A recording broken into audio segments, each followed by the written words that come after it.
ለምን ይዋሻል እኔና ማህሙድ ከተጋባን በኋላ እኔና ማህሙድ የተጋባነው በደርግ ጊዜ ነው እኔ ጌታ አብረንም የነበርነው በደርግ ጊዜ ነው እንደውም አስታውሳለሁ እንዴት ወያኔ ታገባለህ ብለውት ወያኔ ሳይሆን ያገባው የዘሮ እጅጋየሁን ነው ብሎ መልሶላቸዋል ከማንም መንግስት ከመጣው ከሄደው የምፈልገው ነገር የለኝም እንዲሾመኝ ነው ምንድነው እኔ ቋሮጌት ነኝ እኔ ማምነው በትክክል እግዚአብሔርን መፍራት አባቶችን ማክበር ጸሎት ማድረግ ለማሳየት አለብን ጉራ ነው ይውኝኝ እኮ የሚሆን ነገር የለም ይሄ መስቀል እያደረጉ ነጠላ ላይ እየለበሱ ሰርበናት ማካንት ታላረገውም አርጌውም አላቅም በማምንበት ይሄዳል የምንድነው በበስና ምንድነው ቆመጫን ምንድነው እንዴት ነው የምናምናቸው እኛም እኮ ለማመን እኮ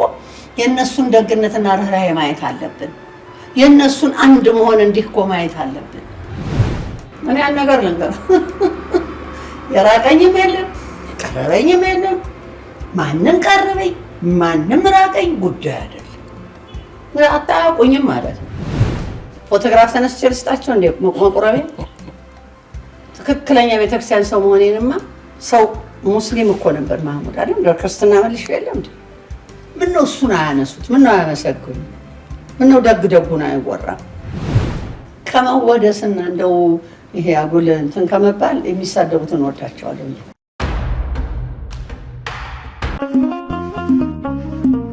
የመስቀል በዓልን በሀገረ ኢየሩሳሌም ለማክበር አስበዋል።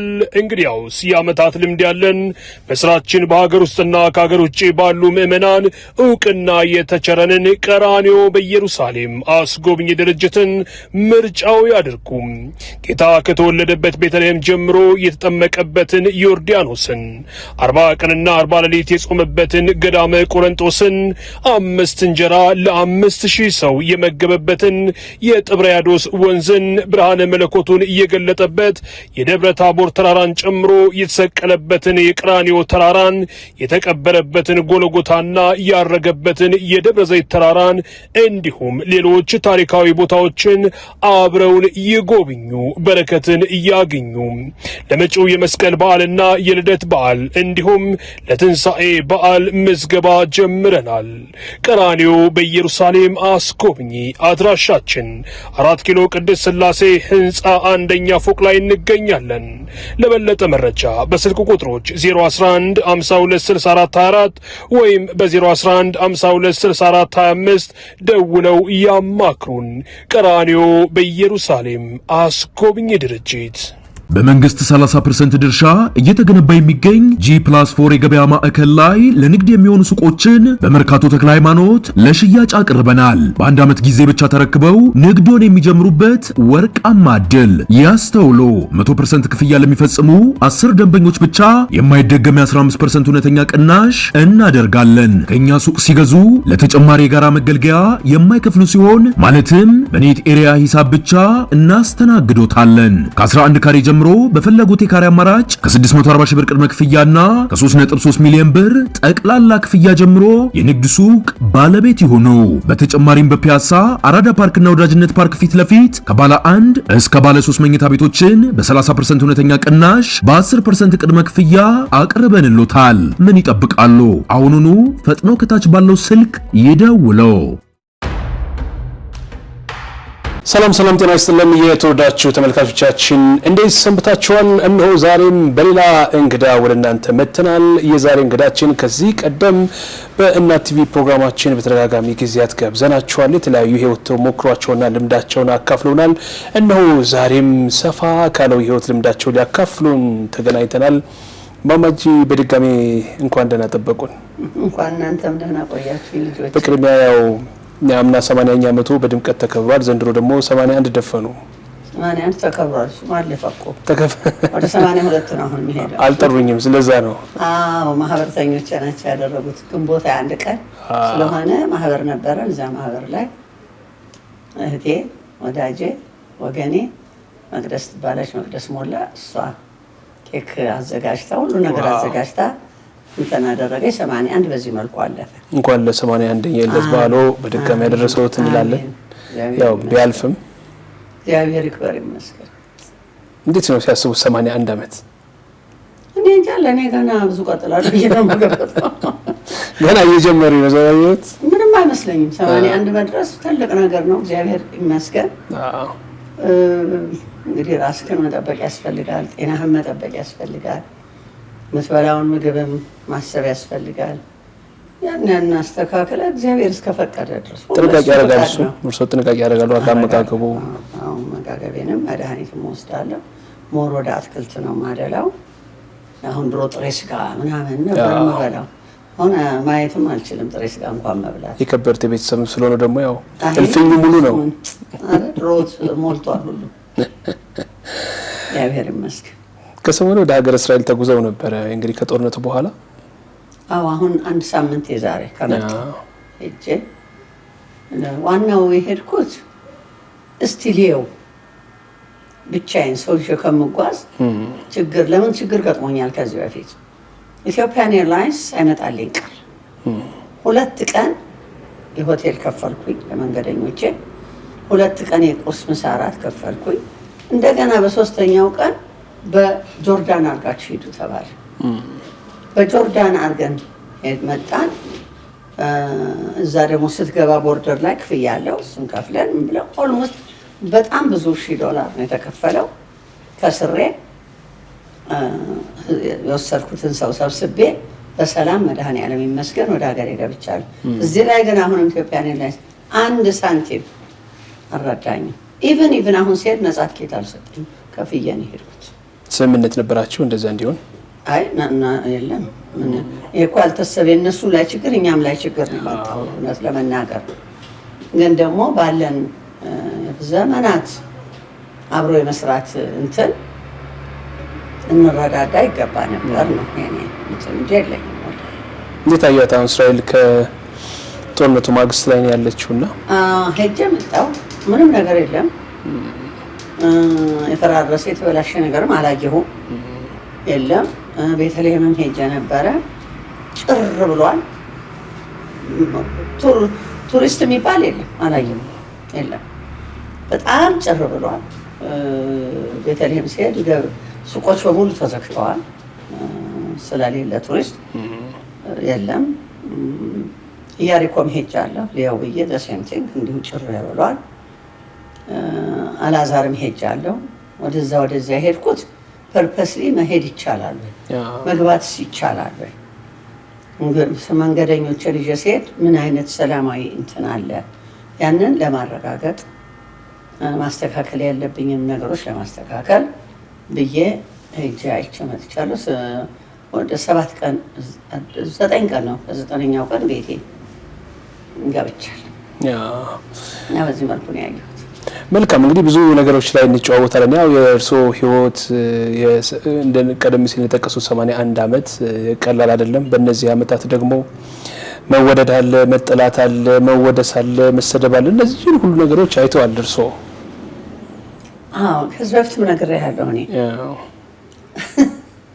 ከመወደስና እንደው ይሄ አጉል እንትን ከመባል የሚሳደቡትን ወዳቸዋለሁ። እኔ እኮ የአቡነ ጳውሎስ ምርቃት ነው እዚህ ያደረሰ። ለምን ወጣለሁ? ከዛ ምን ሊደረግ ሸሻለሁ? ሃይማኖቴም ነው ያደኩበት፣ ሃይማኖቴ ነው። ትላንት የተወለደ ሰደበኝ፣ ትላንት የተወለደ ለምን ገባች አለኝ። ይምጣ ይዤው ልግባ፣ ከፈለገ እንገባለን አብረን። ምን ችግር አለው? የሚገኝ ጥቅም የለም፣ አጨረብረው ነገር የለም፣ አታለለው ነገር የለም። አባቶችን ሂጄ ጫማቸውን ስሜ እግዚአብሔር ይጠብቅሽ እግዚአብሔር ይባርክሽ ብሎኝ ስወጣ እኔ አምኜበታለሁ። ትልቅ ተስፋዬ ነው። ከዚህ ውጭ ግን መግባቴን ማንም ሊያስቆመኝ ማንም ሊከለክለኝ አይችልም። ስለተሳደቡ ደግሞ ተዋለሁ ማለትም አይደለም። እንደውም አሁን እኮ እንደ ድሮ አልገባም። ድሮ እኮ በቀን አቡነ ጳውሎስን ጫማ ስሜ ነበር ማለት በቀን። አሁን ግን ደከመኝ፣ መድከምም አለ፣ እድሜ መግፋት አለ። አለቀጠሮ ዝም ብዬ ሰተት ብሎ መሄዱ ይጨንቀኛል፣ ይከብደኛል። ብፁዕ ቅዱስ አቡነ ማትያስም ጋር ቢሆን እሳቸውም ይችላሉ ወይ አሁን አሉ ወይ መኖር ማለቴ ያነጋግሩኝ ሰዓት አላቸው ወይ ይሄ ካልሆነ በስተቀር ጊዜ ጠብቄ የሚሄደው ድሮ ዴይሊ ነበር ይሄ በቀን ኤቭሪ ዴይ ይሄዳለሁ። በየቀኑ ራኬ በረከት ተቀብዬ እወጣለሁ። እና ለምን ትገባለች? አይመለከታቸውም። ይግቡ፣ እነሱም አባቶቻቸውን ያክብሩ። አዝናለሁ። አሁን በሚዲያ ላይ ስድብ አባቶችን ምንም ጥፋት ሊጠፋ ይችላል፣ ምንም ስህተት ሊሰራ ይችላል። በአደባባይ ግን ሚዲያ ላይ ሃይማኖቴን አሳልፌ መሸጥ ግን እኔ ሰምቼም አይቼም አላውቅም። አዝናለሁ። እንግዲህ ይሄ ከሆነ ሃይማኖት እኔ አላምንበትም። በእኔ ጥፋት የሚኖራቸው ምንም የሚኖራቸው እነሱ ይነጋገሩበትና እነሱ ይጨርሱት፣ የኔ ጉዳይ አይደለም። እና ይሄ ነው። ለተሳዳቢዎችም ወዳችኋለሁ። ወደኔ እስኪ በፊት ስለነበረው ህይወት እስኪ ትንሽ እንገረው። ለምሳሌ እርስዎ በቁንጅና ውድድር ተወዳዳሪ ነበሩ በ50ዎቹ። ከዛ በጣም ታዋቂ ነጋዴም ነበሩ፣ ዲፕሎማትም ነበሩ። እነዚህን ሁሉ ህይወት አይተዋል። እንደ ወጣቷ እማማ ጂጂ ምን ይመስሉ ነበር? ስራስ ቢዝነስስ እንዴት ነው የጀመሩት? እስኪ እንደው በዚህ ዘመን ያሉ ሴቶች በተለይ ጠንካራ ሆነው እንዲወጡ በራሳቸው መንገድ እንዲሄዱ ምን አይነት መንገድ መከተል አለባቸው ሲላሉ? እንግዲህ እውነት ለመናገር ሁሉን የሚያደርገው የዘላለም አምላክ እግዚአብሔር፣ ሁሉን የሚያመቻች እኔ መድኃኔዓለም ነው። እኔ እውነት ለመናገር አሁን ቁንጅና ውድድርም ስገባ ከዚህ በፊትም ተናግሬዋለሁ። ወላጆቼ ራስ እንደው በቃ እንደ እብድ ሆነው አባቴ ያን ቀን ነው ስኳር በሽታ የተያዙት። እኔንም ለመግደል ሁሉ በሽጉጥ ገድያ ትሞታለሁ ሁሉ ብለው ነበር። ምክንያቱም ሞት ነው ለነሱ በዛን ዘመን ዘመኑ አይፈቅድም ነበረ። ከዛ በኋላ ደግሞ አገባሁ፣ ወለድኩ። ዲፕሎማትን ባል እንዳልከው ነበረኝ። በየሀገሩ እንዞራለን። ግን የትም ሀገር እንሄድ የተሾምንበት ሀገር ምንድን ነው ልሰራ የምችለው? እኛን ሊያሳድግ የሚችል ነገር ምንድን ነው? አጠናና ሰራ ነበረ። ስፈጠር መቀመጥ አልወድም። አሁን ጊዜ 81 ዓመት የጨርሼ ወደ 82 አሁን ቢሮ ታገኘኝም ያልሄድም ሄዳለሁ። ከእኔ ከሰራሁኝ የማንንም እጅ ላይ ተማሩ ልጆች አሉ፣ ያደጉ ልጆች አሉ፣ ራሳቸውን የቻሉ ልጆች አሉ። ምናልባት እዚህ የማላገኘው ነገር እነሱ ያሉበት ሀገር ካለ ይህ ያለው ይላኩልኝ እንደሆን ነው እንጂ እጅጋየሁ አይጠይቁም። ዋይ ምን ቦታኝ። ምንም ነገር ልጆቼ የምፈልገው ነገር የለም። ከልጆቼ የምፈልገው ፍቅር ነው። ልጆቼ የምፈልገው ያው ሳበቃ በሰላም ባመቻቸውት መንገድ እንዲሸኙኝ ታስወር ምንም ከማንም አልፈልግም። እና እግዚአብሔር ይመስገን ከሰራህ ነው የምታድገው። መስራት ያስፈልጋል። ቁጭ ብሎ የሚመጣ ነገር የለም። ከሮጥ ከሰራህ ግን ታገኛለህ። እና ስሩ ነው የምለው። አሁን ወጣቶቹንም ስሩ፣ ቁጭ አትበሉ፣ አትናቁ። ደግሞ ስራ መናቅ ያስፈልጋል። የፈለገው አይነት ስራ ይሁን እሰራለሁ። እና ያ ነው መሆን ያለበት። ለእድገታችን እሱ ነው የሚጠቅም። መልካም። እንግዲህ ከስራው ጋር በተያያዘ አንዳንድ ወገኖች ደግሞ ያው የሚያነሱት ጥያቄ እማማ ጂጂ በቀደመው ዘመን ከኢህአዴግ ጋር አብረው ይሰሩ ነበረ። እንግዲህ 4 ኪሎ ድረስ የመዝለቅ እድል ነበራቸው። ከደህንነት ሹሙም ጋር ወዳጅነት ነበራቸው የሚሉ ጥያቄዎች ይነሳሉ። አሁን ደግሞ እንግዲህ ከዘመኑ ጋር አብረው ብልጽግና እያሉ ነው፣ የብልጽግና ወዳጅ እየሆኑ ነው። ይሄ ደግሞ እንግዲህ ስራቸውን ለማሳለጥ ስራቸውን የበለጠ እንዲያቀላጥፍላቸው ለማድረግ ነው እንዲህ እያደጉ የሚገኙት የሚል ጥያቄ የሚነሳል። እርስዎ የብልጽግና አባል ነዎት? አሁን አንድ ነገር ልንገር ነው፣ ከመጀመሪያው በመልሰው ነው ጥሩ። በኢህአዴግ ጊዜ ምንም አይነት ግንኙነት መጀመሪያ እኔ ማንንም አልፈልግም ሲጀመርም በደርግም ጊዜ ነበር። እንደውም በደርግ ነበር የምቀራረበው በእውነት ለማውራት ከተፈለገ። እነ ኮሎኔል ተስፋዬን አውቃቸዋለሁ፣ እነ ጀነራል ተስፋዬ የሞተውን አውቀዋለሁ። ብዙዎቹን አውቃቸው ነበረ። ለምን እዚሁ የኖሩ ናቸው፣ እዚሁ ያደኩ ነኝ እኔ። ከዛ በኋላ ኢህአዴግ በገባበት ሰዓት ግን ያው እግዚአብሔር ይፍረድ፣ አንድ የኢህአዴግ አባል የሚያቀኝም ማቀውም የለኝ። አያቀርቡኝም፣ ቀርቢያቸውም አላውቅም። ምን እንዲያደርጉልኝ እስቀርባቸዋለሁ። ጥላቻ ኖሮኝ አለም ይሄን ምን ስለማንተዋወቅ ስላላደኩ እዛ። እኔ ያደኩት አዲስ አበባ ነው፣ ትግራይ አይደለም ያደኩት። ትግራይ ነኝ አሁን 100%። በአባቴም በእናቴም ትግራይ ተወላጅ። በአባቴ አክሱም ነኝ፣ በእናቴ አድዋ ነኝ። እከደዋለሁ አይደለሁም ልል አልችልም። የሚያፈቅሩት ሀገራቸው ወላጆቼ ሲያስተምሩኝ ነበር አገርሽን ወቂ እያሉ ስለሆነ የወላጆቼ እንትን ያደረብኝ ሴት ነኝ። ሀገሬን ወዳለሁ፣ በማንነቴ አልደራደርም። አሰል ከዚህ ውጭ ግን በኢህአዴግ ጊዜ ምን ውሸት ነው። አንድ እስቲ ማን ነው ደግሞ የደህንነት ሹም የነበረው? የኢህአዴግ ሹም የነበረው አቶ ጌታቸው አሰፋ። መልኩንም አላውቅም። የእውነቴን ነው የምልህ። መልካቸውንም ጥቁር የሆኑ ቀይ አላውቃቸው። በአንድ ጽሁፍ ላይ ያነበብኩት እንግዲህ ያው ስለ እርስዎ ከጻፉ ጽሁፎች የቤተ ክህነቱ ሚስጥር ለሹማምንት አሳልፈው ይሰጡ ነበር የሚልም ጽሁፍ አይቻለሁ። ግን በጣም ይገርማል። ማን ነው ግን እንዲህ ብሎ የሚጽፈው? አላየሁትም እኔ እንጂ በእውነት መልስ ሰጥ ነበረ። ለሚደም ነገር አንዳንድ ነገር መመለስ አለበት ለምለው መልስ ሰጣለሁ በተፈጥሮዬ። እንደውም አንዴ እንደው በመሀል ያው ባንተ እንትን ላይ ነው ኮልኮሌ አድርገሽ አለችኝ አንገቴ ላይ። በኋላ ኮልኮሌ ምን ባንቺ እድሜ ኮልኮሌ አድርገሽ ገባሁና ኮልኮሌ አይደለም ወርቅ ነው አልኩት። እና ይህንን ያህል ባየውኔ ለዛ ነገር መልስ ለመስጠት ሬዲ ነኝ። ሲጀመር የቤተ ክህነት ሚስጥር ለማን ነው? ለሹማምንት ለምሳሌ ያው ለቀድሞ ጠቅላይ ሚኒስትር አቶ መለስና ያው ለለሳቸው ከመለስም ጋር እንተዋወቃለን። አላውቀውም መለስንም። አንደኛ ደረጃ በዚያን ወቅት የነበሩት ብፁዕ ወቅዱስ አቡነ ጳውሎስ ናቸው። ከእሳቸው ጋር ያለውትን ወዳጅነት መሰረት አድርገው ነው እነዚህ ብፁዕ ወቅዱስ አቡነ ጳውሎስን ሞተዋል። አሁንም አባቴ ናቸው። 13 ዓመት ሆናቸው ወደ 14ኛ እየሄዱ ነው።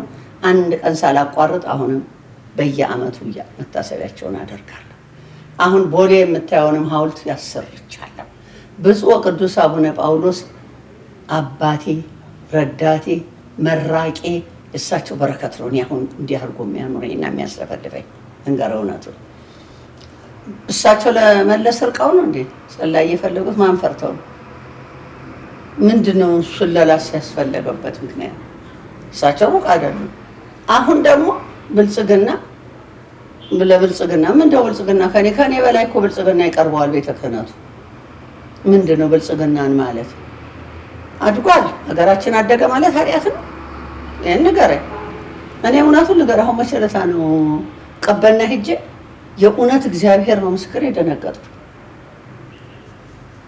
ጉድ ነው። ጀልባ ሲሄድ መጸዳጃ የነበረ ሽንት ቤት የነበረ ወንዝ አሁን ጀልባ እየሄደበት ህዝብ ተሰብስቦ ሲያየው ከዚህ በላይ ምን ልይ? በሀገሬ አገር እኮ የሚያድገው ይኸው ነው። በቃ ሌላ ያደረው እንዳልኩ እንዲደፋር መንግስት ካለ ማንንም ሳይፈራ ስራውን የሚሰራ ስራቸውን እየሰሩ ነው። አደንቃቸዋለሁ።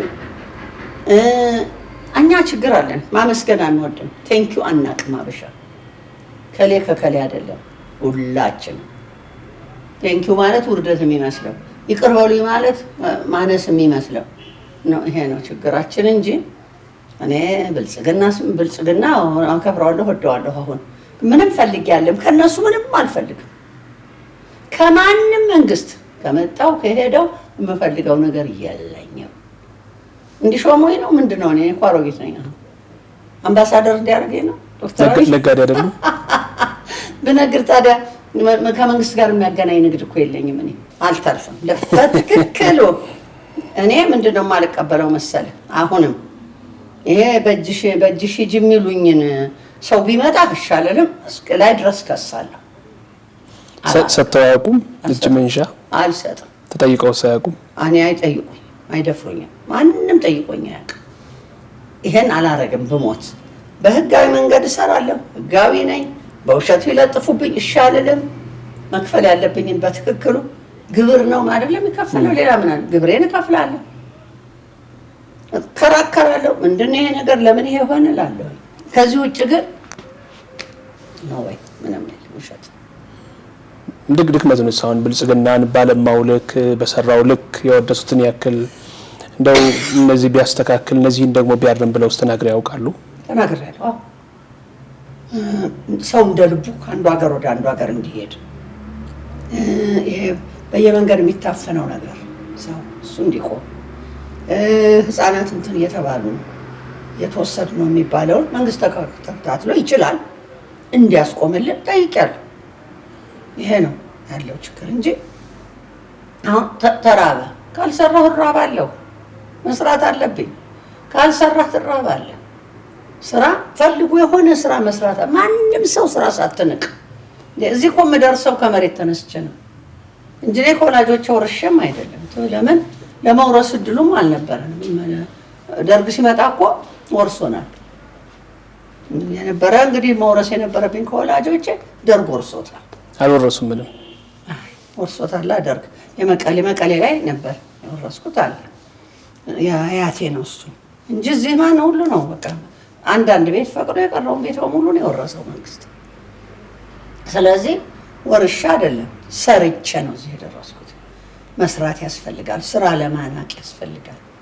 ትህትና ያስፈልጋል። ራስን ማክበር ሰውን የበለጠ አክብራ ራስን ማስከበር ማክበር ያስፈልጋል። ይሄ ካልሆነ ቁጭ ብለህ አንተም ይመጣልህ ነገር የለም። ማንም ሰው ቁጭ ብሎ የሚመጣልህ ነገር we have to work መስራት ያስፈልጋል። ይሄ ነው እና እኔ በበኩሌ ብዙ ነገር ተሰርቷል። አድንቄያለሁ። አሁንም አደንቃለሁ። ከፈልጋ ምናምን ተማን ነው ምንም ፈልገው የለኝም ከማንም እግዚአብሔር ለምነዋለሁ እድሜ እንዲሰጠኝ። ከዚህ ውጭ ግን ከማንም ምንም ፈልገው የለኝም።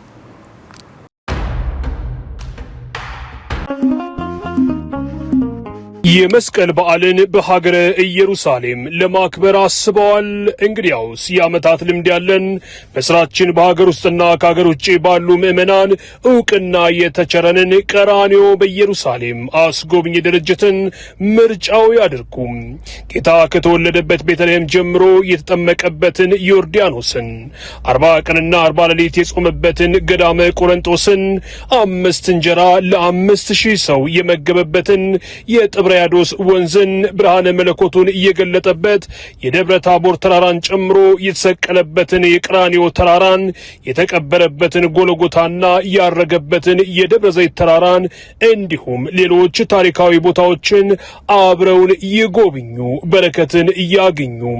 ለመጪው የመስቀል በዓልና የልደት በዓል እንዲሁም ለትንሣኤ በዓል ምዝገባ ጀምረናል። ቀራንዮ በኢየሩሳሌም አስጎብኚ አድራሻችን 4 ኪሎ ቅድስት ሥላሴ ህንጻ አንደኛ ፎቅ ላይ እንገኛለን። ለበለጠ መረጃ በስልክ ቁጥሮች 011 526424 ወይም በ011 526425 ደውለው ያማክሩን። ቀራንዮ በኢየሩሳሌም አስጎብኚ ድርጅት በመንግስት 30% ድርሻ እየተገነባ የሚገኝ G+4 የገበያ ማዕከል ላይ ለንግድ የሚሆኑ ሱቆችን በመርካቶ ተክለ ሃይማኖት ለሽያጭ አቅርበናል። በአንድ ዓመት ጊዜ ብቻ ተረክበው ንግዶን የሚጀምሩበት ወርቃማ ዕድል ያስተውሉ።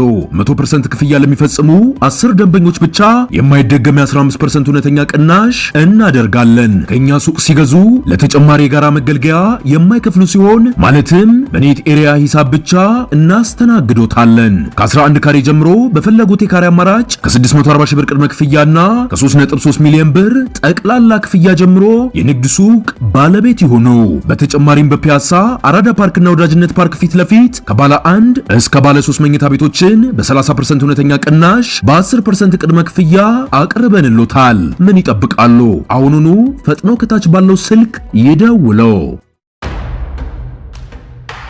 መልካም። ሌላው እንግዲህ በእርሶ ላይ ነቀፌታ የሚያነሱ ወገኖች የሚያነሱት ከእርሶ ግላዊ ሁኔታ ጋር በተገናኘ ነው። እማማ ጂጂ ቆራቢ ነን ብለዋል። የቤተ ክርስቲያን ሰው ነን ይላሉ። ነገር ግን አለባበሳቸው፣ አኳኋናቸው ቤተ ክርስቲያንም ሲሄዱ ሲያስቀድሱም አይታዩም።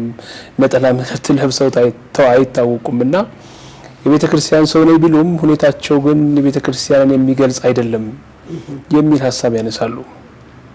እንግዲህ ነጠላ መልበስ ነው ሃይማኖትን የሚገልጸው። ነጠላ መልበስ ከሆነ አለብስም። አስፈላጊ ሲሆን አበሻ ይሄ ነጠላ እኮ የባህል ልብስ ነው። ተናግሬያለሁ ከዚህ በፊት። የኢትዮጵያ የባህል ልብስ ነው። የኢትዮጵያኖች በሙሉ ሙስሊሙም፣ ክርስቲያኑም፣ ወንጌላውያም ሁሉ ማንም የሚለብሰው የባህል ልብሳችን። በተለይ የኦርቶዶክስ አይደለም። ሲሄድ ቤተክርስቲያን አትታይም። እዩኝ ብዬም አላውቅም።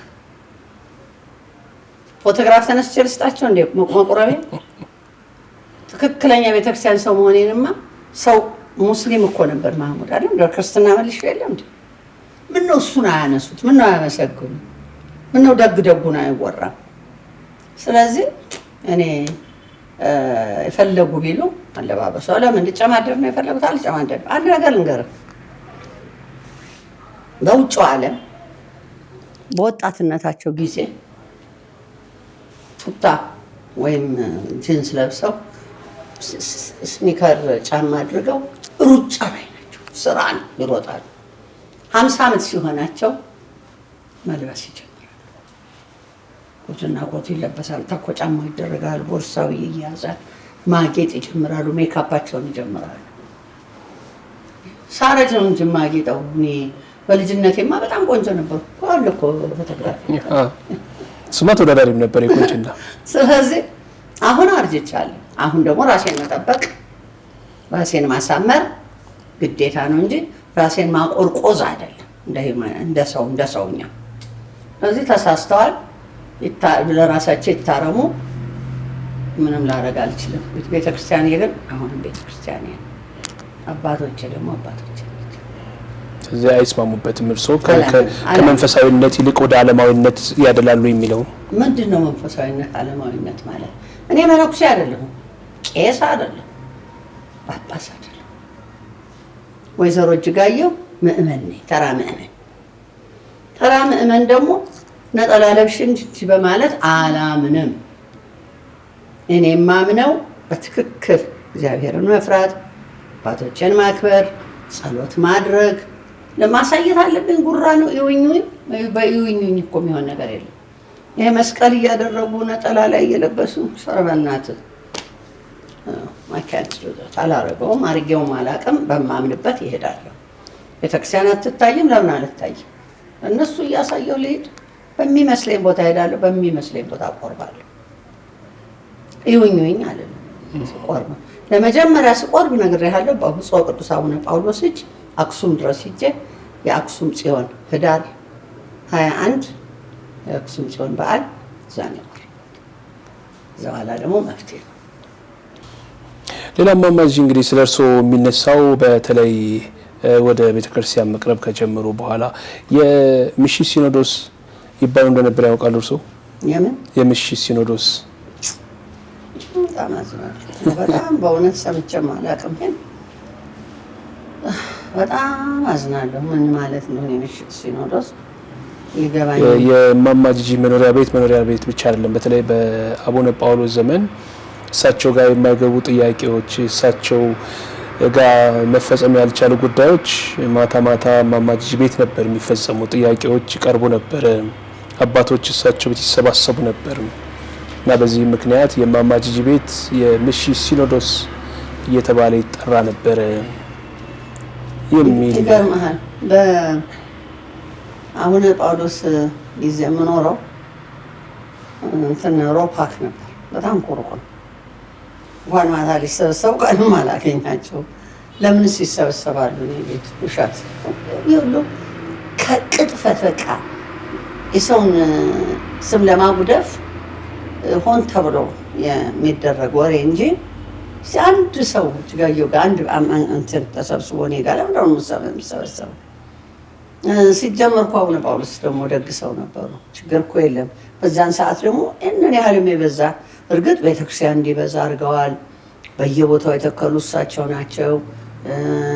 እንዳውም እውነቴን ነው ጳጳሶች ትንሽ ክፍል ውስጥ ነበር ምን በወጣችሁ ብለው አፓርትማ ሰርተው የሰጡ አቡነ ጳውሎስ ናቸው።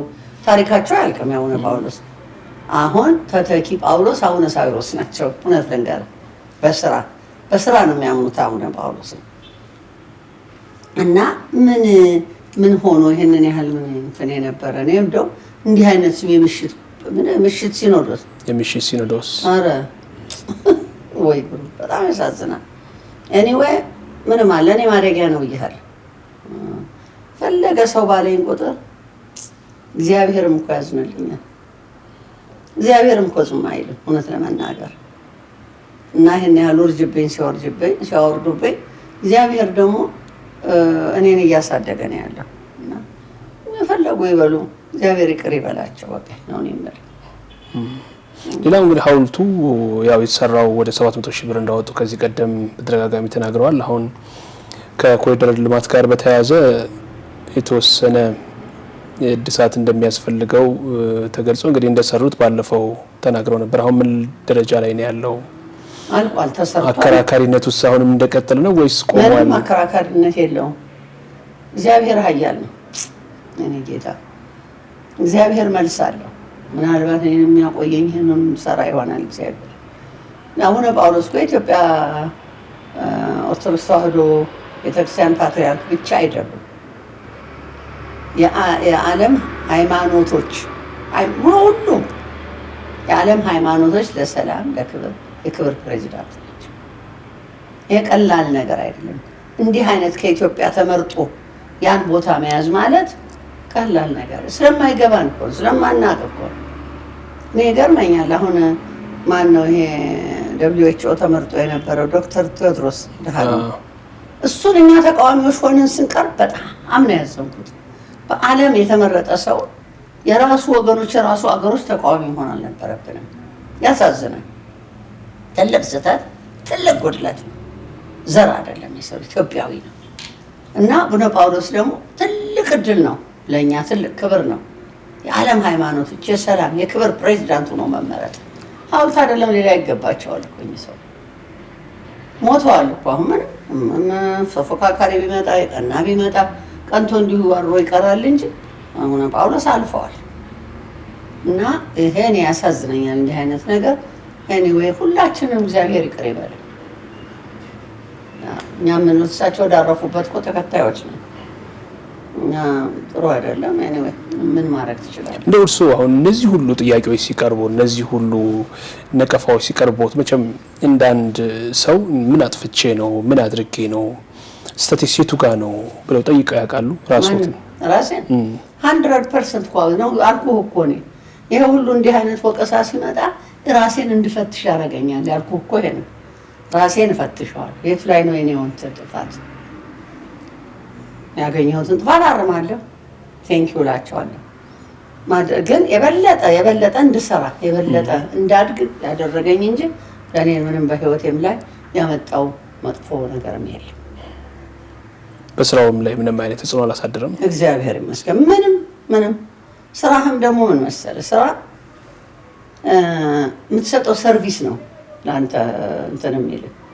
ጥሩ ሰርቪስ ስጥ፣ እውነተኛ ሁን፣ ያ ያመጣል። እኔ ለእኔ ማስታወቂያ አይደለም ሰዎችንም ያመጣልኝ። አብረውኝ የሄዱት ሰዎች ናቸው ስለ እኔ አውርተው እሷ ጥሩ ናት፣ እሷ እንዲህ ናት ብለው ይናገራሉ። በዛ መሰረት ሰው ልጆች ይዤ እሄዳለሁ። የኔ ስራ ደግሞ ጊዜያዊ ነው።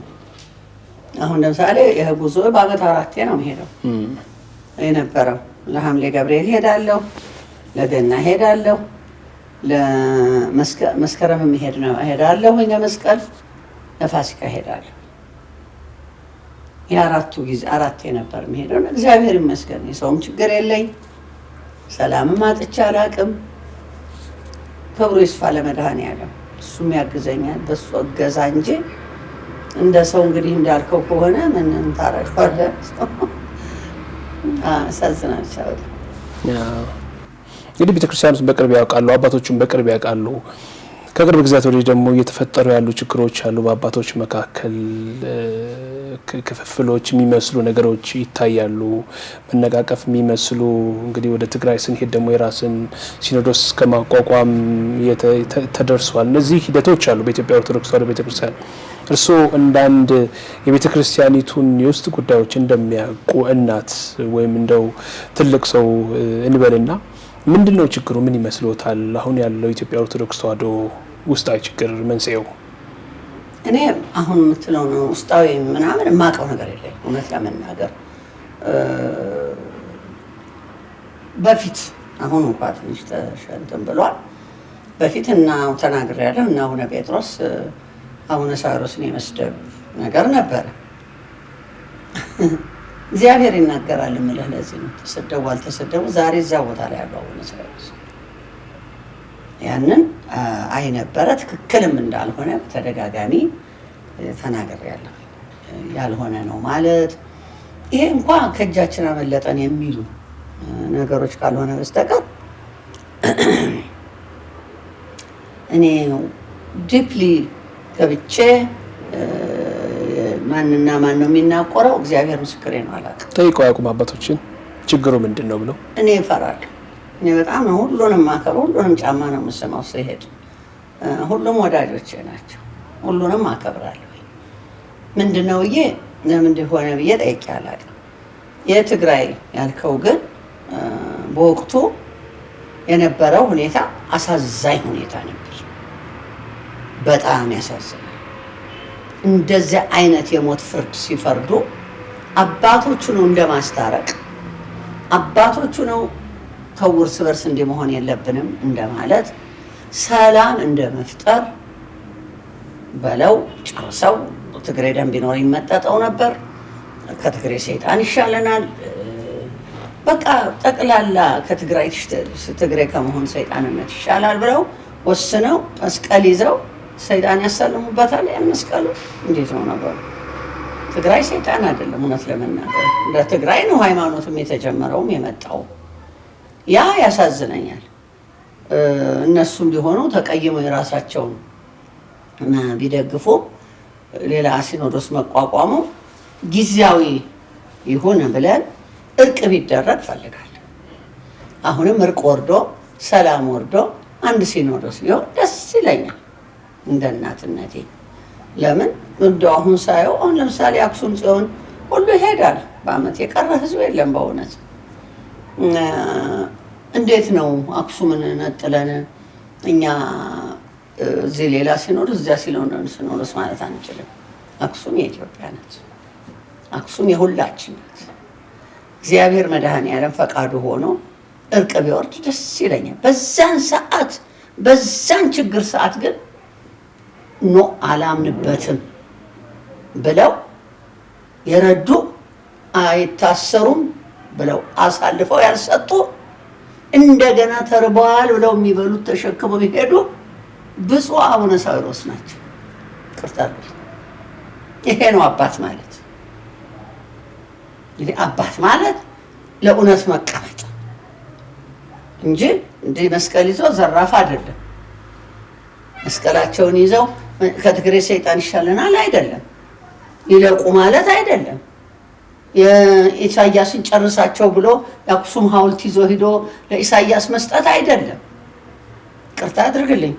ኢሳያስ እኮ ተገንጥለዋል፣ እኛ አይደሉም። ግን እንዲመታቸው ትግራዮች እንዲቀጠቅጡ እዛ ድረስ ተሄዷል። በለው በለው ተብሏል። በዚህ ምክንያት ተገንጥለዋል። አንድ አባት አቡነ ብፁዕ ቅዱስ አቡነ ማትያስ አይደለም ያኔ አሁንም እያለቀሱ ነው። ውግዘት ሲባል አልፈርምም አላወግዝም ነው ያሉት። ትክክለኛ አባት ይሄ ነው። አቡነ ሳዊሮስ በእኔ ሀገረ ስብከት በእኔ እንትን አንድ የትግራይ ሰው አይታሰርም ብለው ስፐሳቸው እንትን አንድ ሰው አልታሰረም። አሳልፈው እየሰጡ በዘሩ ብቻ ሲታሰር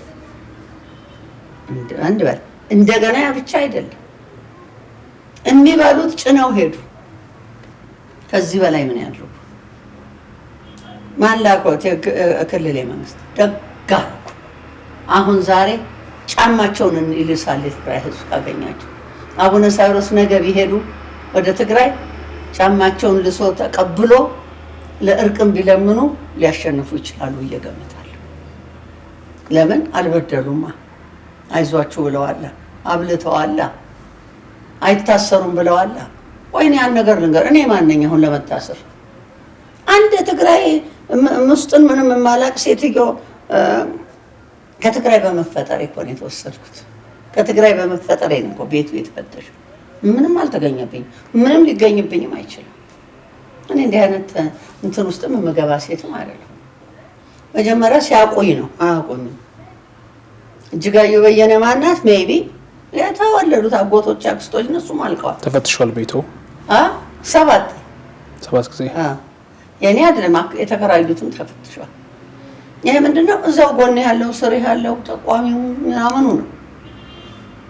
ይሄ ሁሉ አስፈላጊ አልነበረም። አለመታደል ነው። ለክፉ ነገር እንቸኩላለን፣ ለበጎ ነገር ግን አንቸኩል። ለምንድን ነው ላበላው አቡነ ሳዊሮስ የተለየ ፍቅር ያለው ከሌሎች አባቶች በተለየ? እውነቱን ልንገርህ አቡነ ሳዊሮስን ማውቃቸው አሁን አይደለም። አንዳንዶች በአቡነ ጳውሎስ ስለተቀቡ ነው ያው የትግሬነታቸው ይዟቸው ነው ለአቡነ ጳውሎስ አድልተው ነው እሳቸው ለቀቧቸው አባት ድጋፍ የሚሰጡት የሚሉት አሉ። እሳቸው ብቻ ናቸው እንደ በአቡነ ጳውሎስ እንትን ያሉት?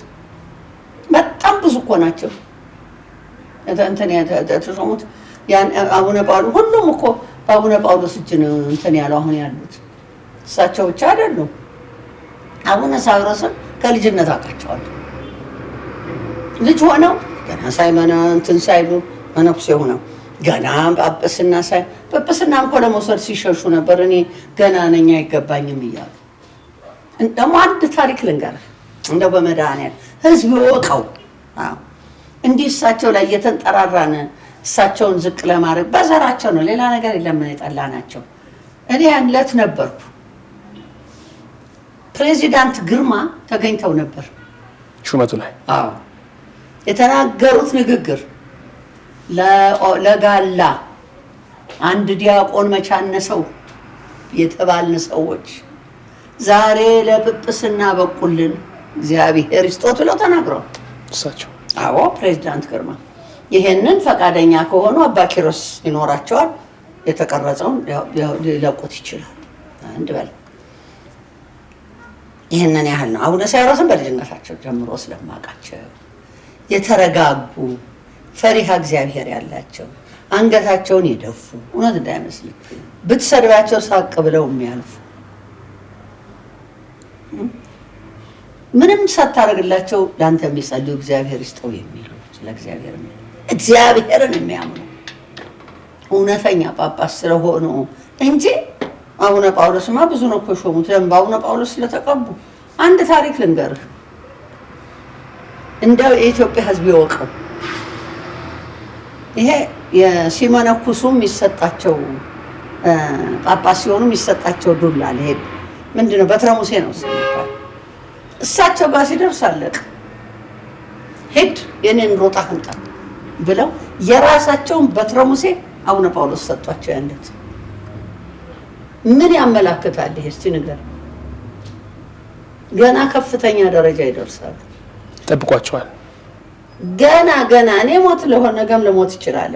አቡነ ሳዊሮስ ግን ነገ ያችን ወንበር ይቀመጡባታል። ይሄን አረጋግጥልሃለሁ። በምንም ሳይሆን በእግዚአብሔር። ምሳይሳቸው ላይ ወቀሳ የሚያነሱ ወገኖች ደግሞ ያኔ የኦሮሚያ ሲኖዶስ ሲቋቋም በተባለ ጊዜ በተነሱ ግርግሮች በኦሮሚያ አንዳንድ አካባቢዎች ለሞቱ ሰዎችም ተጠያቂ አድርጓቸዋል። አይደሉም፣ ተጠያቂ አይደሉም። ምንም አላረጉም። ልንገርህ 3 ጳጳስ ከሆነ ጳጳሶች መሾም ይችላሉ አንድ ላይ ሆነው። በዛን ጊዜ እየተገለሉ እየተሰደው በእንትን በተባሉበት ሰዓት ጳጳስ ሾሙ። ደግ አደረጉ። እንኳን ሾሙ። ትክክል ነው የሰሩትም። እዛ ሾሙ የለም እንደ ትግራይ። እርስዎ ደጋፊ ናቸው የኦሮሚያ ሲኖዶስ? ይደግፋል። ኦሮሚያ ህዝብንም ድሮ ጀምሬ ይደግፋል። አሁን አይደል ስለ አንድነት እያወሩ የትግራዩ መመለስ አለበት እያሉ አይደል? ይመለሱ። ቆይ ልነግርህ ነው። ስላነሳህብኝ ነው ወሬው። አሁን አቡነ ሳዊሮስ ያን ጊዜ ሾሙ ተባለ። 3 ጳጳሶች አንድ ላይ ሆነው ነው የተደረገው። እንኳን ሾሙ። የነበረው ግፊት አንድ ነገር ልንገርህ። አቡነ ሳዊሮስ ሾሙ። እሺ ሻሸመኔ ተገደለ፣ ሻሸመኔ ሁሉ ሰው ሞተ። አቡነ ሳዊሮስ ናቸው እንዴ? ለምን እውነት አይወጣም? ኧረ እኔ ስም አታስጠሩኝ። 2 ጳጳሶች ናቸው መሳሪያ ሁሉ ሰጥተው እንዴ! ቀልድ እኮ አይደለም። መሳሪያ ሁሉ አውጡ ተብሎ ተጋደሉ ያሉት እኮ ጳጳሶች ሌሎች ናቸው። ስማቸውን እጠራዋለሁ ካለ ይሄ ነገር ካልቆመ እንጂ አቡነ ሳዊሮስ አላስገደሉም፣ አልገደሉም። ያረጉት ነገር የለም። የግጭቱ መነሻ በሻሸመኔውም ተጠያቂ አይሆኑ። የግጭቱ መነሻ እነርሱ ተደርገዋል። ለምንድነው መነሻ የሚደረጉት? ለምንድነው ታዲያ? ሌሎች አንድ ነገር ልንገርህ። እኔ እንግዲህ ዛሬ ላውጣው በቃ። እስከ ዛሬ አፍኘው ነበረ። አቡነ ሳዊሮስ ምንም ያጥፉ ጳጳስ ናቸው። እኔ ጳጳስ ከሆንኩ አንድ ጳጳስ ከሆንኩኝ ሌሎቹ ጳጳስ ወይም እዛ ኃላፊ የሆነ ጳጳስ አቡነ ሳዊሮስ እንዳይገቡ ተብሎ በዘበኛ እንዲባረሩ ቤታቸው ታሽጎ ይደረጋል። እና ወንድሜ እስቲ ና ቁጭ በል ና እስቲ የኔ ወንድም እናውራበት። ለምን እንዲህ አረክ ማለት አይቀልም? ምንድነው ጵጵስና? ምንድነው ቆም መጫን? ምንድነው? እንዴት ነው የምናምናቸው? እኛም እኮ ለማመን እኮ የእነሱን ደግነትና ርህራሄ ማየት አለብን። የእነሱን አንድ መሆን እንዲህ እኮ ማየት አለብን። እንዳታስገባው በዘበኛ አቡነ ሳይሮስ በዘበኛ ሊባረሩ ከዚህ በላይ ምን ይደረጋል? እንደገና ቤታቸው ታሽጎ እብድ ሆኜ ነው እኔ ቤቴ ፈርኒሽድ የሆነ ቤት የሚከራይ ነበር በዚያን ሰዓት። ይምጡ አባታችን እዚህ እንዲገቡ ነው ያሉት። ምንም አልጠላቸው። እኔ ደግሞ በክፉ ሰዓት ወንድሜ፣ በክፉ ሰዓት አባቴ፣ በክፉ ሰዓት ወዳጄን መክዳት አላውቅም። የችግር ቀን ነው የምገኘው። ተፈጥሮ ይሄ አላምንበትም። እና እውነት ልንገርህ አሁን ጀነራል ተስፋዬ ሞተ ጊዜ እኔ ነበር ሁሉ ነገር ላይ የማደርገው የነበርኩት። የሚፈልገውን ሲያወራ የነበረውን ሁሉ እንዲደረግለት ነው ያደረኩት። ወዳጅህን ከወደድከው እንደዛ ነው ማድረግ ያለብህ። አቡነ ሳይሮስን እወዳቸዋለሁ፣ አከብራቸዋለሁ፣ ይጸልዩልኛል። በእውነት ለመናገር ጥሩ አባት ናቸው። በእውነት ጥሩ አባት ናቸው። እንግዲህ ምን ሌላ መለያ ይፈለገባቸው? በእኔ አይታሰሩም ብለው አርፋችሁ ተቀመጡ፣ ከዚህ እንዳትወጡ፣ አትታሰሩ የሚል አባት እንደገና ተርበዋል ብን አሁን ድረስ እኮ ትግራዮችን እያበሉ። ስለዚህ እርስዎ አሁን እየነገሩኝ ያሉት ትግራዋይ በተቸገረ ጊዜ ወይም ትግራዋይ ችግር በነበረበት ጊዜ ከጎኑ ስለቆሙ ነው አቡነ ሳይሮስን እየደገፎቹ ያሉት ነው አይደለም? እሱም አንድ ነው። አከብራቸዋለሁ። ሊነገርላቸው ይገባል፣ ሊደነቁም ይገባል። የክፉ ጊዜ እንትን የሚል አባት አለ እንዴ? ይሄንን ያደረጉ አባት ናቸው። ከዛ በፊት ጀምሮ ግን ወዳቸዋለሁ፣ አከብራቸዋለሁ፣ እደግፋቸዋለሁ። ምንም ክፉ ነገር ሲሰሩ አላውቃቸው። ብዙ ጊዜ እኔ እንደውም የበላይ ጠባቂ አድርጊያቸው ብዙ ጊዜ ከኔ ጋርም ኢየሩሳሌም ሄደዋል። ብዙ ጊዜ ተመላልሰዋል። አንድም ቀን መጥፎ ነገር፣ አንድም ቀን ክፉ ነገር፣ አንድም ቀን ራስን መውደድ፣ አንድም ቀን ይህ ሌላ ነገር ውስጥ የመግባት ጠባይ የሌላቸው የጸዱ አባት ቢኖሩ አቡነ ሳይሮስ ናቸው። ያን መሰክራለሁ። አሁን ከቅርብ ጊዜ አይደለም ማቃቸው ብያለሁ፣ ጥንት ነው ማቃቸው። ገና እዛ እንትን መድኃኔዓለም ሆነው ነው ማቃቸው። እኔ መድኃኔዓለም ተለይቼ ማድረግ ልጆችንም እዛ ነበር ያስተማርኩት። ገና እንትን ሳይሉ አውቃቸው። ሲሾሙ ምን አሉ? አይገባማ እኔ አሁን ሹመቱን ሲያገኙ አዲሱን ሹመት አቡነ ሳይሮስ ገና ሌላ ያገኛሉ። ምንድን ነው እንዴ? ገና ሌላ ጠብቃለሁ። ደግሞ ይሆናል። አቡነ ጳውሎስ የተናገሯት ነገር ትፈጸማለች። በትረ ሙሴን የኔን ስጡት ብሎ የራሳቸውን መስጠት ማለት ምን ተልእኮ እንደሆነ ምን አነጋገር እንደሆነ ይሄ እግዚአብሔር ራሳቸው ላይ አድሮ ነው ያደረጉት። አሁን ያሉ ፓትሪያርክ አሉ አቡነ ማትያስ የለም ይኖራሉ። እሳቸው እስካሉ ምንም ችግር የለም። ይኑሩልን። እሳቸው እድሜ ይስጣቸው። እውነቴን ነው። እውነተኛ ሰው ናቸው። ክፋት አይፈልጉም። አንድነትን ይፈልጋሉ። ትግሬ ስለሆኑ ነው ያላወገዙት አይደለም። ማውገዝ ትርጉም የለውም። አልተወገዙም። አሁን የትግራይ ሲኖዶስ አልተወገዘም። ፓትሪያርክ ሳይፈርም አይሰራም። አልተወገዙም። በጣም ስለቀረብኩኝ አውቃለሁ ምን እንደሚደረግ እናንተን ምንስ ጥቅም አለው ቢወገዙ? ንገረኝ እስኪ። መለያየት ነው የሚጠቅመው እንዴ? ለምን የጎጃሙን ብያለሁ። ከዚህ በፊትም ተናግሬያለሁ። ጎጃም እኮ ፓትሪያርክ ነው የሾሙት አሉ። አሁንም ፓትሪያርክ 6 ዓመት ሊሆናቸው ነው፣ 7 ዓመት አለቀ። ቶታሊ ተቀይረው ሄደዋል። ግን አቡነ ቶማስ አሁን ደግ አባቴ በጣም የማከብራቸው ወዳጅ አሁን ሰሞኑን ያልሆነ ይጽፉባቸዋል አያለሁ። አላውቅም። ባላወቅኩት ነገርም ብዙ መናገር አልችልም። ምናልባት ሰላም ፈልገው ይሆናል፣ አንድነት ተፈልጎ ይሆናል። የሚጠቅመው አንድነት ነው፣ የሚጠቅመው ሰላም ነው። ሿሚው መድኃኔዓለም ነው። ወንበር የሚያስቀምጥህ እዛች ወንበሩ ላይ ዓለም መድኃኒት ነው። አለሱ ፍቃድ የሚገኝ አንድም ነገር የለም። እኔ ሌላ 10 ጊዜ እግዚአብሔር ታያለሽ ይሉኛል። አወላል ምን ነበር የሚፈልገው በእግዚአብሔር ላይ እና አቡነ ሳይሮስ በእውነት አሁን ይኸው ሂድና ምን እንደሰሩ ሰው እንዲህ አፉ ሳይተነፍስ እንዲህ አይነት ለውጥ ግቢው ላይ ያደርጋል። ቶታሊ እኮ ለውጠውታል። በጣም አምሯል። እንሂድ ከፈለክ በእውነት አብረን። መንበረ ፓትርያርክ ነው ሁሉ ጠቅላው ያ ግቢው በሙሉ ሌላ ታሪክ ተሰርቷል። መንበረ ፓትርያርክ ብለው መግቢያው ቤት ሁሉ መንበረ ጵጵስና ብለው ሁሉ ቆንጆ ሆኖ ተሰርቷል። ግቢው ራሱ እንዴት እንዳማረ ለውጥ አይፈለግም ሰሩ። እግዚአብሔር ይስጣቸው። አሁንም ስማቸውን ነው የተካሉት፣ ግን ተፈጥሯቸው ያ ስለሆነ ነው። ከነገር ሰላም የሚወዱ፣ ከመጣላት ፍቅር የሚወዱ፣ ከመቀመጥ ስራ የሚወዱ ደግ አባት ቢኖሩ ብፁዕ አቡነ ሳዊሮስ ናቸው። ምንም ጥያቄ የለም። እኔ አንስቸው ነበር ፎቶግራፍ። ቢሮአቸውን ብታይ እንዴት ተደርጎ እንደተሰራ የብፁዕ አቡነ ዲስቆሮስ እንዴት አድርገው ቢሮ እንደተለወጠ እንደተሰራ የሰሩት። ምን ይታየታል አሁን ስለ ኢትዮጵያ ኦርቶዶክስ ተዋሕዶ ቤተክርስቲያን ወደ ፊት ሲያስቡ? ምንም እኔ እንግዲህ በእድሜ የገፋሁ እናት ነኝ። መሞቻዬም የቀረበ ይሆናል አላቅም። እግዚአብሔር ነው የሚያውቀው። እግዚአብሔር በፈቀደ ያጅ ነኝ። ይህን ይመስላል። ይሄ ትንቢት መናገር አልችልም። አይ የሚመኙትን ነው ለኢትዮጵያ ኦርቶዶክስ የሚመኙት። ሰላም፣ ሁሉም ሰላም ሆኖ በእውነት የእግዚአብሔር ባሮች ሆነው በእውነት ህዝብን አቅፈው ከሌኔ ወገን ከሌ ምናምን ከሌ እንዴት ሳይሆን ሁሉም ህዝብ ሁሉም ኦርቶዶክስ ተከታይ የነሱ አድርገው አቅፈው ይዘው ሰላም እና አንድነትን አንድ ላይ መሆን እንዲሆን እመኛለሁ።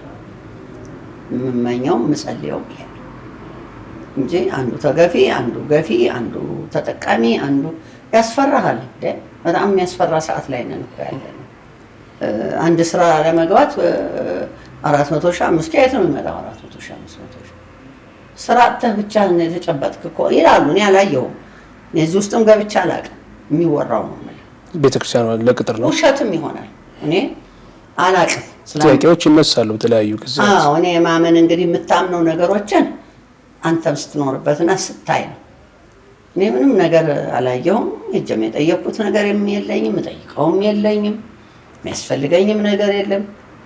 የአንድነትን ግን እግዚአብሔር እንዲሰጠን አንድ እንዲሆኑ እርስ በርሳቸው መወነጃጀልና እርስ በርሳቸው በዘር ጥላቻ ትተው ሿሚ እግዚአብሔር ነው፣ አስቀባጭ እግዚአብሔር ነው፣ የሚያነሳም እግዚአብሔር ነው። ምንም ማንም ስለተመኘ ያችን ቦታ ይቀመጥባታል ማለት አይቻልም። ስለዚህ ለእግዚአብሔር መታዛዥ ሆነው አባታችንንም በእውነት ዛሬ አዝናለሁ። ስለሳቸው ብዙ ማውራት አልፈልግም። ምንም አላቅም እኔ እንዲህ መሆኑ።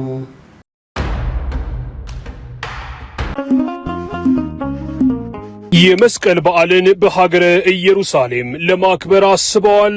እንግዲያውስ የዓመታት ልምድ ያለን በስራችን በሀገር ውስጥና ከሀገር ውጭ ባሉ ምዕመናን እውቅና የተቸረንን ቀራንዮ በኢየሩሳሌም አስጎብኝ ድርጅትን ምርጫው ያድርጉም።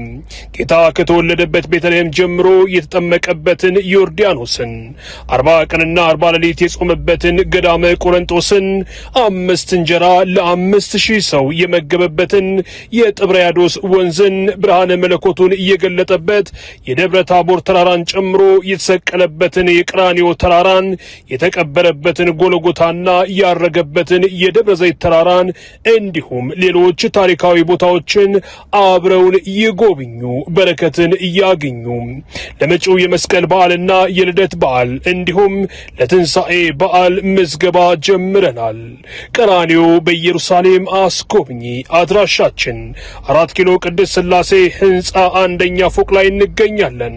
ለበለጠ መረጃ በስልክ ቁጥሮች 011 526424 ወይም በ011 526425 ደውለው ያማክሩን። ቀራንዮ በኢየሩሳሌም አስጎብኚ ድርጅት። ከአቡነ ጳውሎስ ህልፈት በኋላ እማማ እጅጋየሁ በርካታ ፈተናዎች ደርሶባቸዋል የሚል አንዳንድ ጽሁፎች አሉ። አንዳንዶች ከቤት ያለ መውጣትም ነበር፣ ስልካቸውንም የመቀያየር ነበር፣ ዲፕሬሽን እንደዚህ የድብርት ውስጥም ገብተው ነበር የሚሉ መረጃዎችም አይቻለሁ። ይሄ ምን ያህል እውነት ነው? ከአቡነ ጳውሎስ ህልፈት በኋላ የእርስዎ ህይወት ምን ይመስል ነበር? ብፁዕ ወቅዱስ አቡነ ጳውሎስ እኔ እኮ 20 ዓመት ነው የምቆየው እያሉ እየተናገሩ ነው እኮ ያለፉት። ልክ ባሉት በ20 ዓመት እኔ እኮ ያን ሐውልት ስናደርግላቸው 18 ዓመት በዓለ ሲመታቸው ላይ እና እየተናገሩ 20 ዓመት ነው እኔ የምቆየው ከ20 ዓመት በኋላ የለሁም እያሉ እኔ እንግዲህ ምን ለምን እንዲሉ እንደነበር አላውቅም። ልክ እንዳሉት ሐምሌ 5 20 ዓመታቸው ሆኖ ነሐሴ 10 አለፈ ሞቱ። አዝኛለሁ አባቴ በሞታቸው፣ አልቅሻለሁ አባቴ በሞታቸው። ስልክ የምቀይርበት ግን ምንም ምክንያት የለኝም። ስልክ አሁንም ያው ነው ያኔም ያው ነው። ለምን ነው የምቀይረው? ምን ይገናኛል አሁን ከስልክ መቀየር ጋር? ምንድነው ከቤቴ የማልወጣው? ወጣ ነበር። ምንም ዋዳ የሚያስቀምጥ እንትን አልደረሰብኝም። ለሞታቸው አዝኛለሁ፣ አላዝንም ማለት አይደለም። ግን እንደሱ ይሄ የሚባለው ወሬ ምንድነው እንጃ አይመስለኝም። እንጃ ማለት አሁን ነው የምሰማው። ያጠገባቸው የነበሩ ሰዎች በተለይም ከአቡነ ጳውሎስ ሹመት እናገኛለን ብለው ያሰቡና ማማጅ ጋር የሆነ የተማመኑ ሰዎች ሲርቋቸው ነው። እኔ ያን ነገር ልንገር የራቀኝም የለም የቀረበኝም የለም። ማንም ቀረበኝ ማንም ራቀኝ ጉዳይ አይደለም። አታውቁኝም ማለት ነው። ማንም ይርቀኝ ማንም ይቀረኝ ሁሉ ሄልቲያርስ እኔ እንዲህ አይነት ሴት አይደለም። አሁንም አይደለም። እኔ እኮ 5 ልጆች ወልጃለሁ። 8 የልጅ ልጅ አለኝ። ልጆቼ ናቸው እንዲራቡ ልጆች እንኳን እንዲህ አይነት ቢያረጉኝ እኔ እንደዚህ የምሰባበር ሴት አይደለም። ነው የምሰበር አባቴን ማጣት መሞታቸው ያሳዝነኛል። አለቃ አዝኛለሁ፣ አልቅሻለሁ። ሞት ደግሞ ለማንም የማንም በረከት እንደሆነ በደስታ የምቀበል ሴት ነው። ያው ሁሉ ሞትንም ተዘጋጅተው ጠብቀው ጠይቃቸው ልጆች የስሞት ይሄን አልኩ በቃ ይሄ ነው ለኔ እንጂ እንዴ ለምደው ቀስሜ የሚሰበረው ምን ስለሆነ ማን ነው ለኔ ቀረበኝ ራቀኝ? ምንም ወስደው የማገኘው ነገር አለ? ምንም የለም። እግዚአብሔር ይመስገን። እግዚአብሔር ከኔ ጋር ነው። አንድ ቀን ያልተለየ አንድ ቀን ፍላጎቴን የከለከለኝ ያልከለከለኝ ለዚህ ደረጃ ያበቃኝ እድሜ የሰጠኝ የዘላለም አምላክ የሰላም አምላክ የፍቅር አምላክ እግዚአብሔር ይመስገን። ያጎደለብኝ ነገር የለም። ምንም በሰውም ተማምኜ ተመክቼም በሰውም እንትን እያላቅ በማንም ቅርታ አድርግልኝ አሁንም አልመካም በማንም። አንድ ጽሁፍ ላይ ደግሞ ምን አየው ማማጂ ስለርሶ በአንድ ኢንተርቪው ላይ ሰላም የሚለው ሙዚቃ ለጋሽ መሐሙድ አህመድ በአለም ፀሐይ ወዳጁ አማካኝነት እንዲጻፍለት እንዳደረጉ እርሶ ተናግረዋል። ይህ ጽሁፍ ግን ይላል ጽሁፉ የተጻፈው ማማጂና ድምፃዊ መሐሙድ አህመድ ጋብቻ ከመፈጸማቸው 2 ዓመት ቀደም ብሎ የግጥሙ ደራሲም አበበ መለሰ እንደሆነ ተጠቅሷል። ለምን ይዋሻል? ለምን ይዋሻል? እኔና መሐሙድ ከተጋባን በኋላ ነው። እኔና መሐሙድ የተጋባነው በደርግ ጊዜ ነው። እኔ ጌታ አብረንም የነበርነው በደርግ ጊዜ ነው። እንደውም አስታውሳለሁ እንዴት ወያኔ ታገባለህ ብለውት ወያኔ ሳይሆን ያገባሁት የዘሮ እጅጋየሁ ነው ብሎ መልሶላቸዋል። ይሄ ውሸት ያምጡት ጊዜውንና ቀኑን። እና መሐሙድ የተጋባንበት የተፋታንበት ሰነድ ያለኝ ሴት ነኝ እኔ። አለ ሰነድም አላወራም። መቼ ነው ሙዚቃው የወጣው? አብረን እያለን ቀኑን ትክክል አነስ ወረቀቱን ሳመጣልህ ታስታውሰዋለህ እንጂ ያኔ ደርግ በአብዮት ዘፈን ካልተዘፈነ ካሴት እንዳታወጡ ብሎ ከለከለ። ጥላሁን የራሱን ታለ እኛ ቆየን። መሐሙድ ደግሞ እኔን ያገባው ትግሬ ነኝ። ይውደም ይፈጭ የሚባለው ያን ሰዓት ትግሬ ነው። በደርግ ጊዜ ነው ይዋጋሉ፣ ጦርነት ላይ ናቸው። እና ማሚዬ በምንም መልኩ አትልም ሌላ ብዬ የነገርኩትም የመከርኩትም እኔ ነኝ። አለም ፀሐይ ወዳጁን ጋር የደወልኩላትም እኔ ነኝ። ይሄ ትጠየቅ ያለች እሷ። ስለዚህ የንብረትነቱ ግጥሙ የሷ ነው። እንግዲህ እሱን አስጠይቀው ማን ያልከው? አበበ መለሰ ነው የሚል አለ። ማን ነው አበበ መለሰ? የግጥም እና ዜማ ደራሲ እንግዲህ እሱን ጠይቀው ሰጥቷት ከሆነ I have no idea። እኔ ግን በዛን ሰዓት እንትን ያለችኝ ዓለም ፀሐይ ናት። መሐሙድና እጅጋየሁ የተጋቡት ከ2 ዓመት ይሄ ወሬ ነው፣ ውሸት ነው፣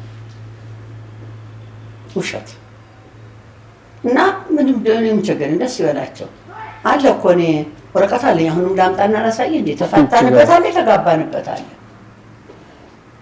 ምንም ይሄ ውሸት አይደለም። መረጃውን ከማጥራት አንፃር ነው ተጽፎ ስላየው። አይ ውሸት ነው።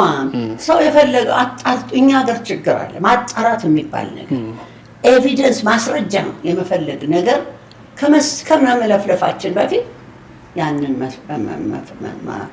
ስለማንፈልግ ዝም ብሎ አፉ እንዳመጣ ያወራል። እኔ እኮ ያልሆነ ሆነ ብዬ የምናገርበትና የማወራበት ምን ለማግኘትስ ነው? ምንም እኮ የማገኘው ነገር የለኝም።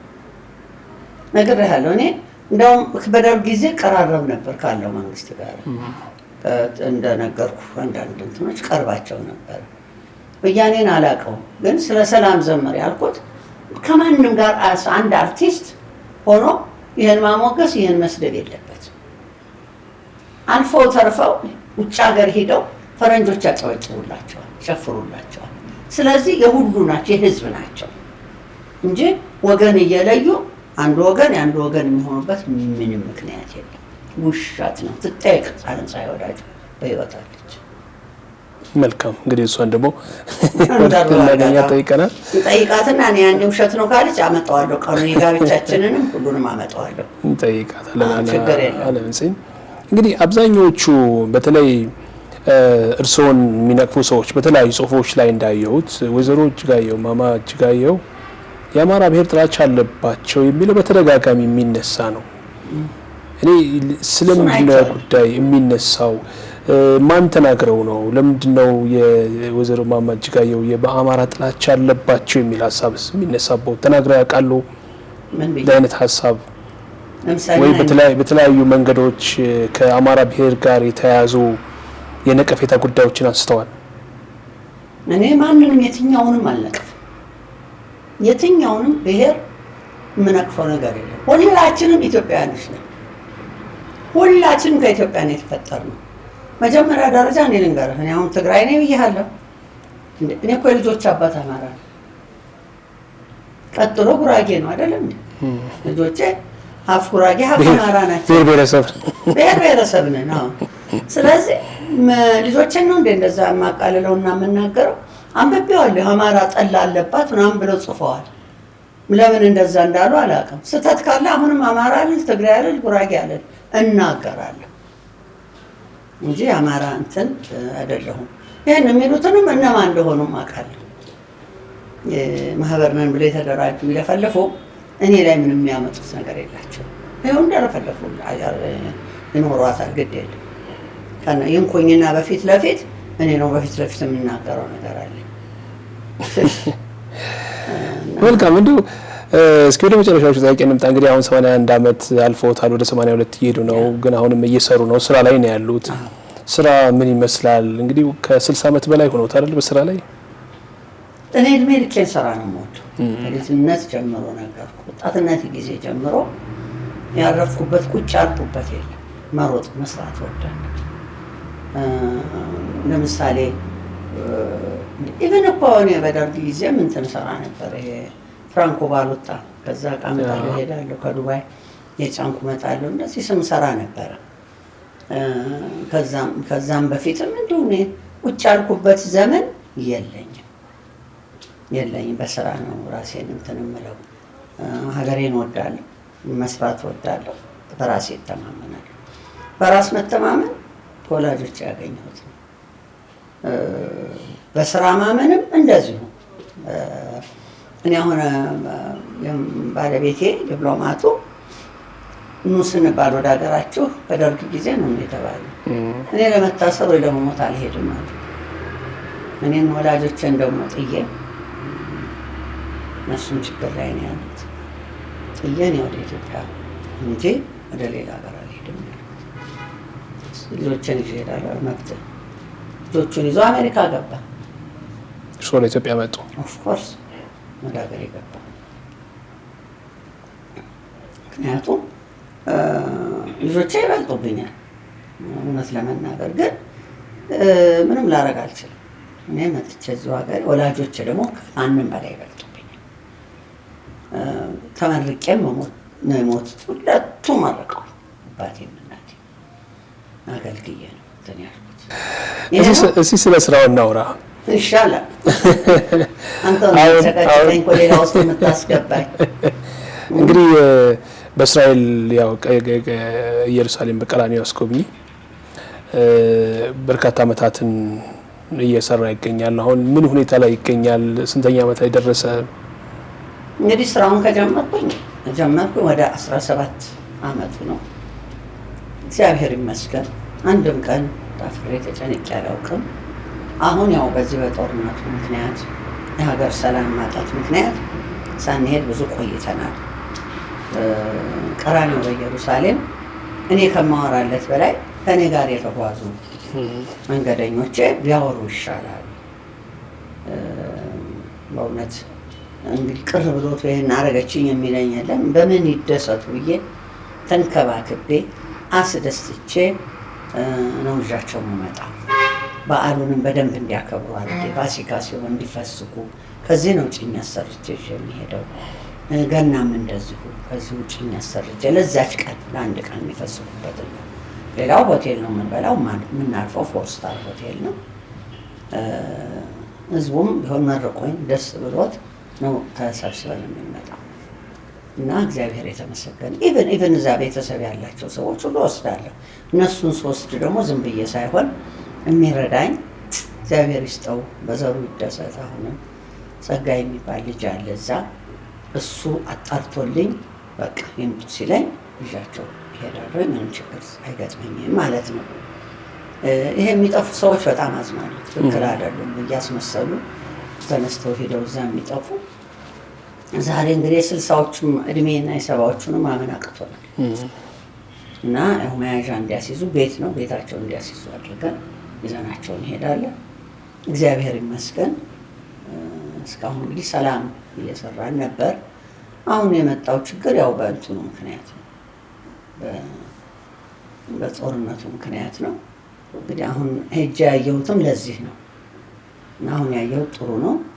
እግዚአብሔር ከፈቀደ ለእርገት እንሄዳለን፣ አለበለዚያ ለገና መሄድ እንችላለን፣ ወይም ለመስቀል መሄድ እንችላለን። እንግዲህ ቀራንዮ በኢየሩሳሌም የእጅጋየሁ ሳይሆን የሁሉም ሕዝብ ነው። ኤኒታይም ተመዝገቡ፣ እቀበላለሁ፣ አነጋግራለሁ። ይህ ስለ እርስዎ እንግዲህ ያው የሚነቅፉት እንዳሉ ሁሉ ደግሞ እርስዎን የሚያመሰግኑ አካላት መቼም አይጠፉም። በሁለት ጽንፍ ያው እርስዎ በሁለት ጽንፍ ያለ ነው። አከራካሪም ነዎት፣ ደግሞ ተመስጋኝም ነዎት።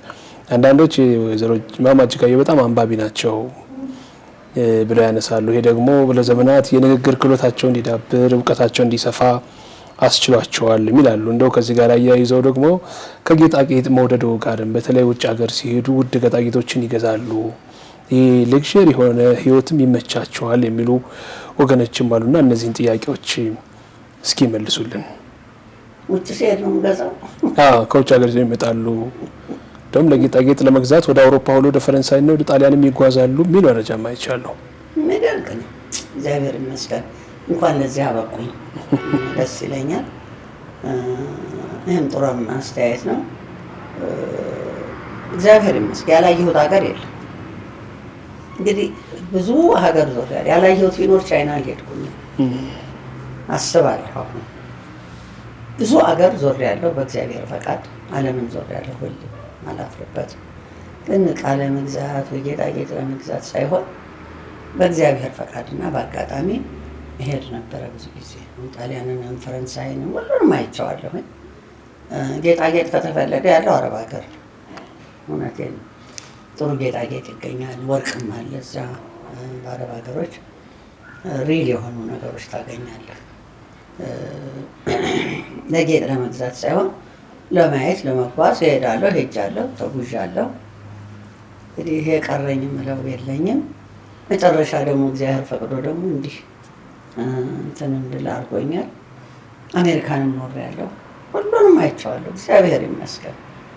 ማንም ግን እንደ ሀገሬ የለም። ያረጋገጡት እሱን ነው ያረጋገጡት እሱን ነው። አዎ እኔ ምንም ምትለኝ ምንም አይነት ብትለኝ ለእኔ ሀገሬ በቃ እኔ ሲቲዝን መሆን አልፈልግም። የሌላ ሀገርም ዜግነት አልፈልገውም። እግዚአብሔር ፈቅዶ የራሴን ሰጥቶኛል። የራሴ የተፈጠርኩበት ያለው ኢትዮጵያዊ ነኝ። በኢትዮጵያዊነቴ አምናለሁ። ደስተኛ ነኝ። አሁን ደግሞ ያ ሂጀማ ደንቀው የውጭ ሀገር ፎቅና መንገድ ምናምን ይኸው ደግሞ እየተሰራ ነው ሀገራችን። እኔ በጣም በእውነት መድኃኒዓለምን ነው የምልህ። በሌላ አይተርጎም፣ የሚተረጉምም ካለ ይቅር ይበላቸው። ደስ ብሎኛል አሁን እየተሰራ ያለው ሀገራችን።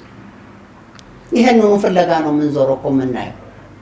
እኔ እንጃ ከዚህ በላይ ሰው ብቻ ማመስገን ልምድ የለንም። ቴንኪው የማለት ልምድ የለንም። ኤክስኪውዝ ሚ ይቅርታ መጠየቅ ልምድ የለንም። እግዚአብሔር ይርዳን። መጽሐፍ ታነባል ጨዋ ነባል። እንደውም አሁን አይኔን እያመመኝ የደከመ እንትን አልኩኝ። እሱን ስላነበብኩኝ የማነባው ታሪኮች ለማወቅ እንጂ የኔን አነጋገር ለውጥ ወይንም እንትን እንዲለውጥልኝና እንዲያሻሽለኝ አይደለም። ብዙ መጽሐፍቶች አሉ አነባለሁ። ቢሮም አለ እዚህም ሞልተዋል። ማንበብ ለግል ሁኔታዎች ለማወቅ እንጂ ያንን ያህል እንትናል በእኔ ህይወት ላይ ለውጥ ያመጣል አይደለም። ማነው ዲያሪ መጽሐፍ ልምድ አለዎት? የህይወት ልምድ ወንድ ዲያሪ መጽሐፍ ልምድ አለዎት? የህይወት ልምድ ነው እንደዚህ እንግዲህ ዲያሪ እስካሁን የለም። አልዋሽም፣ አላረኩትም። ያው በየሚዲያው የምናገረው ያው ልጆቼ እንትን ይሉታል ብዬ እገምታለሁ። ወደፊት ያውቁታል በደንብ። እንደው መጨረሻ በሁለቱም ጽንፍ ለሚወደውትም ለሚነቅፉትም አካላት የሚያስተላልፉት መልእክት ካለ የሚሉት ነገር ካለ? እንግዲህ ብዙ ነቀፌታ እንዳለ ነው አንተም ስጠይቀኝ ከሰማሁት እንትን ያልኩት። እንዳልኩ ነው። ነቃፊዎችንም በጣም ወዳቸዋለሁ። ነቃፊዎችንም በጣም ነው ማመሰግናቸው። ለምን የህይወቴ ላይ ትልቅ ለውጥ እየሰጡኝ ያሉት የሚነቅፉኝ ናቸው ከሚያመሰግኑኝ ይልቅ። እና አሁንም የሚነቅፉኝን ሰዎች ቀጥሉበት፣ እግዚአብሔር ይስጥልኝ፣ አመሰግናለሁ፣ ደህና ሁኑልኝ፣ እግዚአብሔር ይጠብቃችሁ። ግን ከነቀፌታ በፊት እንደው ትንሽ የተረጋጋ እንትን ብሎ አይቶ ቢነቅፉኝ ደስ ይለኛል። ቢያረጉት ቢያሻሽሉት። የሚያመሰግኑኝ ደግሞ ያው ወዳጆቼ ናቸው። ኦፍኮርስ እነሱንም እግዚአብሔር ያክብርልኝ፣ እግዚአብሔር ይስጥልኝ፣ እግዚአብሔር ያቆይልኝ። መነቀፍም ቆንጆ ነው፣ መመስገንም ቆንጆ ነው። ሁሉም በህይወት ላይ የሚያመጣው ለውጥ ብዙ አይኖርም። ሁልጊዜ መመስገን፣ ሁልጊዜ ጥሩ ብቻ መስማት፣ ያልሆንከውን ነኝ እያልክ ራስህን እንዳትጎዳ የተሳሳተ ምስል እንትን ያደርጋል። ነቃፊዎችን በጣም ወዳችኋለሁ፣ የምትጠሉኝ በጣም ወዳችኋለሁ። እድገቶቼ ናችሁ ለእኔ፣ መሰረቶቼ ናችሁ ለእኔ እና እኔ ከወዳጆቼ በላይ ነቃፌንና ሰዳቤን ነው የምወደው። አመሰግናለሁ።